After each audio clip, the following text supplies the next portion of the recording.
Assalamualaikum warahmatullahi wabarakatuh. Saya Wiwi Suryanti, saya dari SMP Darul Salam, Kabupaten Bogor. Di sini saya adalah peserta CGP angkatan ke-8. Dalam kesempatan kali ini saya akan menyampaikan tugas dari 1.2.A.8, yaitu koneksi antar materi modul 1.2. Nah, setelah saya menjalani pembelajaran dari modul 1.1 hingga modul 1.2 ini, berikut ini adalah hal yang menjadi pembelajaran bagi saya.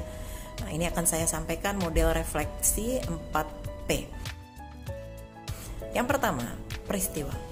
Momen yang paling penting atau menantang atau mencerahkan bagi saya dalam proses pembelajaran modul 1.1 hingga modul 1.2 adalah di modul 1.1 ini saya banyak belajar tentang dasar dan tujuan pendidikan berdasarkan pemikiran Ki Hajar Dewantara, bahwa tujuan pendidikan adalah menuntun segala kodrat anak yang sudah ada sejak lahir dan membawa sifat atau karakternya masing-masing.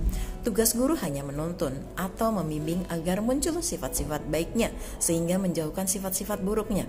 Selain itu, guru juga harus memiliki kecakapan abad 21 dan juga mengedepankan budi pekerti murid.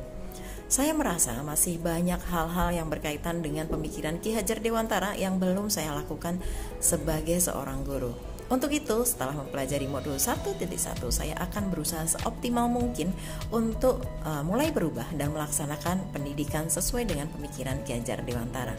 Saya akan berusaha untuk memberikan layanan kepada murid dengan setulus hati, memberikan teladan atau yang biasa disebut di istilahnya pemikiran Ki Hajar Dewantara itu adalah ing ngarso sung tulodo. Kemudian membangun semangat ing madya mangun karso dan memberikan dorongan tuturi handayani bagi tumbuh kembangnya mereka. Nah, kemudian di modul 1.2 kita telah mempelajari nilai-nilai dan peran yang harus dimiliki oleh seorang guru penggerak. Nilai-nilai tersebut yaitu nilai berpihak kepada siswa, mandiri, reflektif, kolaboratif, dan inovatif. Sedangkan peran guru penggerak antara lain adalah menjadi pemimpin pembelajaran, menjadi coach bagi guru lain, mendorong kolaborasi, mewujudkan kepemimpinan siswa, dan menggerakkan komunitas praktisi. Setelah mempelajari modul 1.2 ini, saya menemukan pencerahan untuk menguatkan dan memiliki nilai-nilai sebagai guru agar memperkuat peran saya sebagai guru penggerak.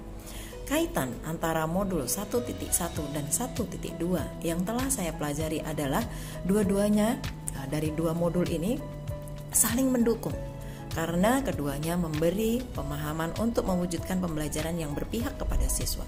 Nah, modul 1 memberikan pemahaman secara global tentang dasar dan tujuan pendidikan, yaitu tentang proses menuntun kodrat anak agar menjadi manusia yang mencapai keselamatan dan kebahagiaan setinggi-tingginya. Kemudian di modul 1.2 dijelaskan tentang nilai dan peran guru penggerak untuk mewujudkan ekosistem pendidikan yang berpihak kepada siswa. Kemudian yang kedua, perasaan. Saat momen itu terjadi, saya merasa bagaikan menemukan cahaya di tengah kegelapan, di mana selama ini tidak jarang saya sering melakukan kesalahan dalam proses mengajar di kelas, sehingga proses pembelajaran tidak selalu berpihak kepada murid. Nah, selanjutnya yang ketiga, pembelajaran.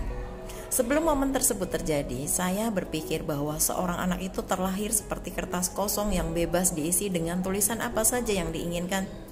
Nah, sekarang saya berpikir bahwa anggapan itu ternyata sebuah kesalahan besar.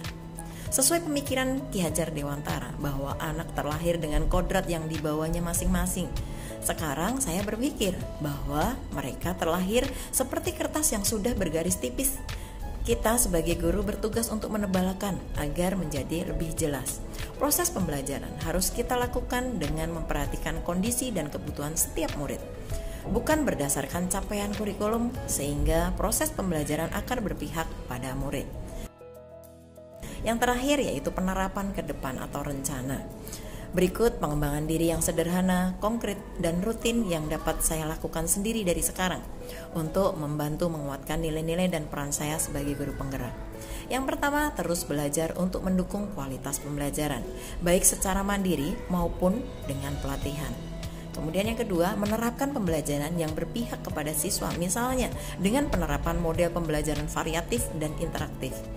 Yang ketiga, berkolaborasi dengan teman sejawat ataupun pihak lain untuk mendukung terciptanya proses pembelajaran yang berkualitas. Yang keempat, melakukan refleksi pembelajaran untuk bahan perbaikan terhadap pelaksanaan pembelajaran sebelumnya, dan untuk merencanakan pembelajaran selanjutnya. Yang terakhir, berusaha seoptimal mungkin untuk mencari ide-ide baru dalam menciptakan pembelajaran yang inovatif.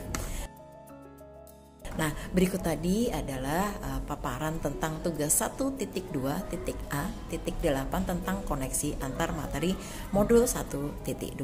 Mudah-mudahan paparan ini bermanfaat untuk kita semua. Terima kasih.